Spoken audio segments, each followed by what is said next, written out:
Tiga orang korban yakni Sangkut, Almahesa, dan M. Ramadan tewas disambar petir saat mendaki Bukit Besar yang berada di wilayah Kabupaten Lahad. Kondisi tubuh ketiga orang korban yang meninggal dunia ini mengalami luka bakar di seluruh tubuh pasca disambar petir.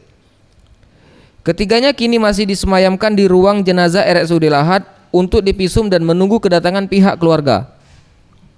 Sementara 4 orang rekan korban yakni Ayu Anggraini, Gayatri, Wawan, serta Rudi kini dirawat di sel bedah RSUD Lahad karena mengalami trauma dan luka ringan akibat peristiwa ini.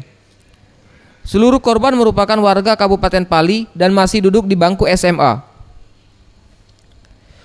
Berdasarkan informasi yang diperoleh, para korban mendaki bukit pada Sabtu sore.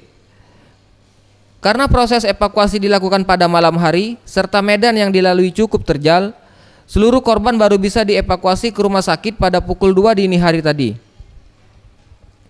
Komandan Pos Basarnas Pagar Alam Jackie Chen mengatakan, proses evakuasi dilakukan tim SAR bersama masyarakat setempat serta anggota TNI Polri.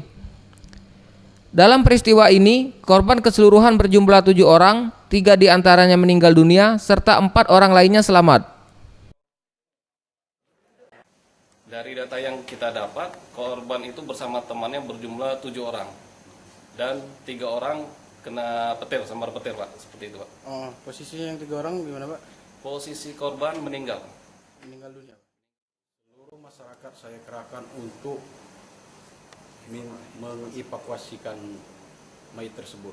Kondisi korban sudah meninggal, sudah disemayamkan oleh seluruh pendaki di atas bukit. Proses evakuasi terhadap jasad korban berlangsung cukup lama lantaran evakuasi dilakukan malam hari serta jalur yang dilalui merupakan medan terjal dan sulit. Zulfikri, Sriwijaya TV.